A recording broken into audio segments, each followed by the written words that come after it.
tu és bom. Na tribulação eu me lembrarei que tu és bom, que tu és bom.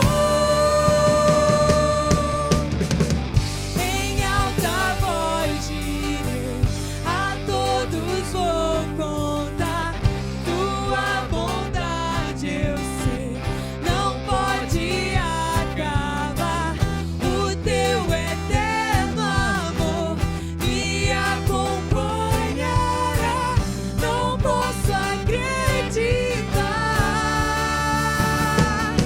Cantarei porque tu és bom, louvarei porque tu és bom. Eu direi que tu és bom pra mim, pra mim. Cantarei porque tu és bom, louvarei porque tu és bom. Eu direi que tu és bom pra mim, pra mim.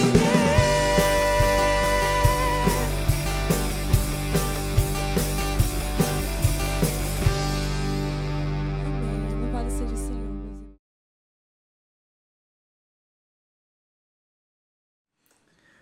Boa noite, queridos, graça e paz. Teremos aqui mais um tempo de reflexão, em mais um salmo nesta noite. Hoje nós olharemos para o Salmo 110, nós que estamos estudando o livro Aprendendo a Amar os Salmos, de W. Robert Godfrey. O Salmo 110 é o salmo desta noite, que o autor do livro apresenta no 39º capítulo do livro. O capítulo 39 é o capítulo que a gente vai estar estudando, o capítulo do livro. O Salmo 110, no Salmo 110, nós lemos: O Senhor disse ao meu Senhor, senta-te à minha direita, até que eu faça dos teus inimigos um estrado para os teus pés. O Senhor estenderá o cetro de teu poder desde Sião e dominarás sobre os teus inimigos. Quando convocares as tuas tropas, o teu povo se apresentará voluntariamente. Trajando vestes santas, desde o romper da alvorada, os teus jovens virão como orvalho. O Senhor jurou e não se arrependerá. Tu és sacerdote para sempre, segundo a ordem de Melquisedeque. O Senhor está à tua direita, ele esmagará reis no dia da sua ira. Julgará as nações, amontoando os mortos, esmagando governantes em toda a extensão da terra. No caminho beberá de um ribeiro, e então erguerá a cabeça. Este é o Salmo... Este é o Salmo 110, e esse salmo ele está falando de um rei vitorioso. Então, ele aponta para que Deus, para as informações, Deus assenta este rei em sua destra, falando sobre esse rei, Deus assenta este rei em sua destra, Deus promete sujeitar seus inimigos completamente, eles não serão mais do que estrado para os pés do rei. O cetro deste rei estenderá desde Sião sobre todos os seus inimigos. Ele conduzirá suas zelosas tropas à batalha, vestidas de vestes santas. Ele destruirá aqueles que se lhe opõem e julgará as nações. Em triunfo não o debilitará, mas ele estará revigorado nas suas obras. Então, tem relação com triunfo, o triunfo de um rei.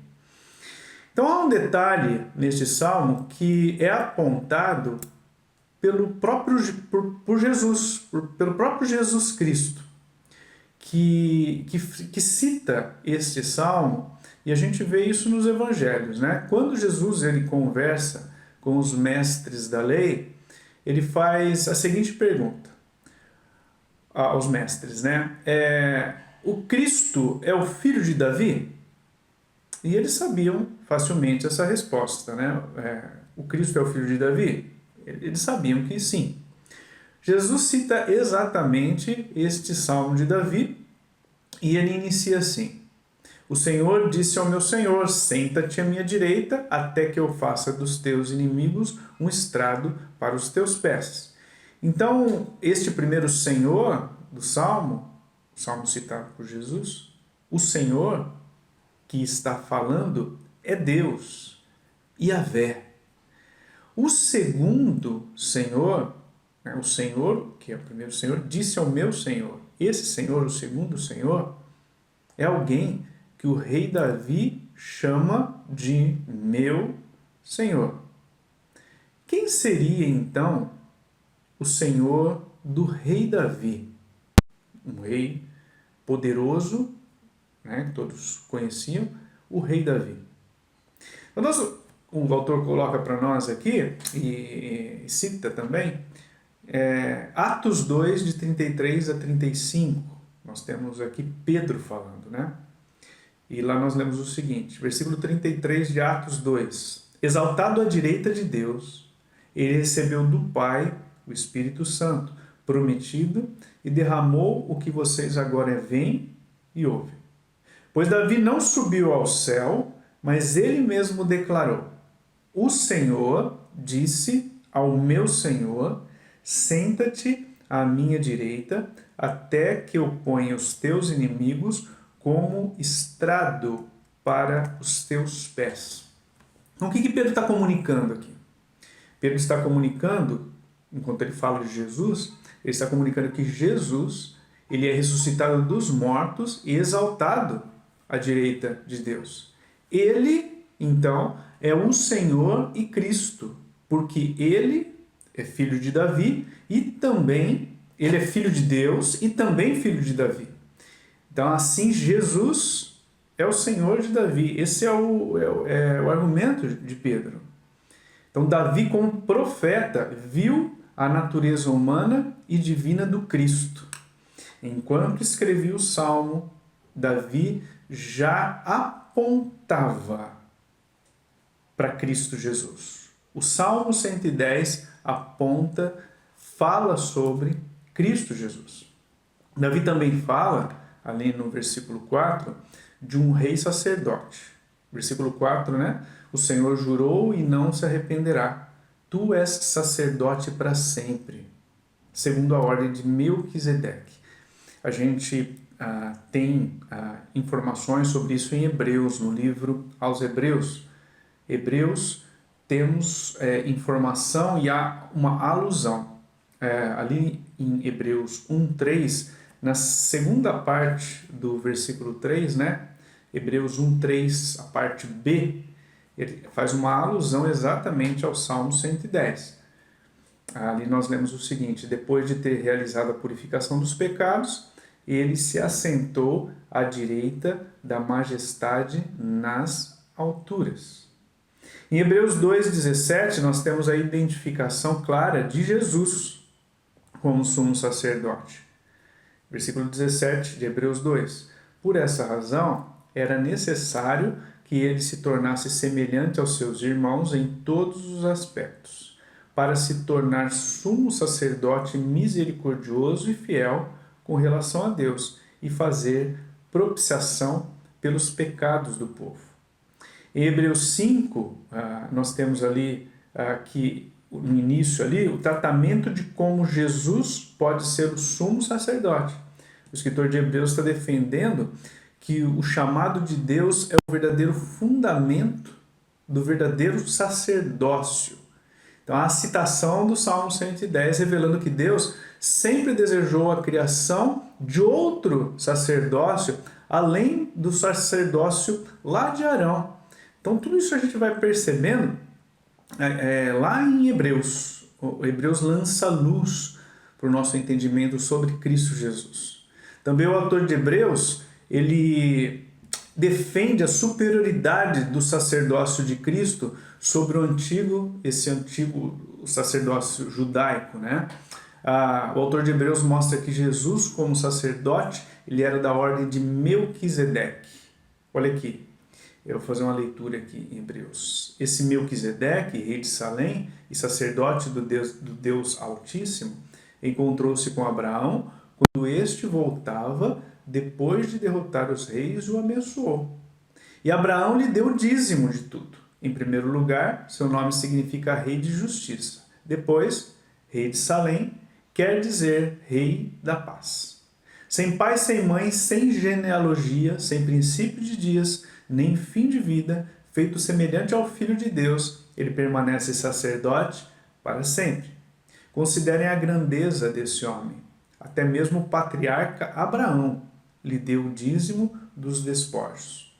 A lei requer dos sacerdotes, dentre os descendentes de Levi, que recebam o dízimo do povo, isso é, dos seus irmãos, embora estes sejam descendentes de Abraão.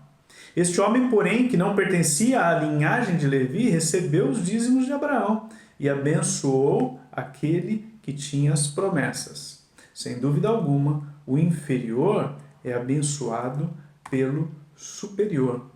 Essa leitura, nós temos, esse texto nós temos ali em Hebreus, no capítulo 7, apontando para Cristo Jesus como sumo sacerdote.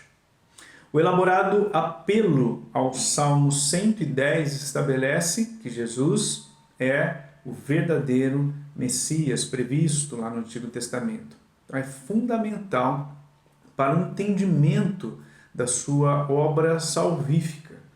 Ali no capítulo 7 de Hebreus, mas nos versículos 23 e 27, a 27 nós vemos o seguinte: ora, daqueles sacerdotes tem havido muitos, porque a morte os impede de continuar em seu ofício. Mas visto que vive para sempre, Jesus tem um sacerdócio permanente. Portanto, ele é capaz de salvar definitivamente aqueles que, por meio dele, aproximam-se de Deus, pois vive sempre para interceder por eles. É de um sumo sacerdote como este que precisávamos, santo, inculpável, puro, separado dos pecadores, exaltado acima dos céus. Ao contrário dos outros sumos sacerdotes, ele não tem necessidade de oferecer sacrifícios dia após dia, primeiro por seus próprios pecados e depois pelos pecados do povo. E ele fez isso de uma vez por todas, quando a si mesmo se ofereceu. Então nós temos ali em Hebreus a explicação, o que lança luz para o nosso entendimento sobre Cristo Jesus e a maneira como o Antigo Testamento apontava para Jesus como o Messias, o Cristo, né, o sacerdote. E o Salmo 110 é um precioso salmo em que nós vemos essa revelação sobre Cristo Jesus, o nosso Senhor. Então o Salmo 110, ele é uma profecia. Deus usou o rei Davi para profetizar sobre Jesus Cristo, o sacerdote rei. Através do seu sacrifício e ressurreição, salva o povo completamente. Como a Bíblia é maravilhosa, né, meus irmãos? Lá atrás, Jesus Cristo já era apontado. O Salmo 110 já fazia isso. Que essa breve reflexão possa ser fonte de edificação para o seu coração, para os nossos corações, e que Cristo Jesus seja adorado em nosso meio através deste texto. Que Deus abençoe a todos, tenham um bom tempo de comunhão, de oração. Amém.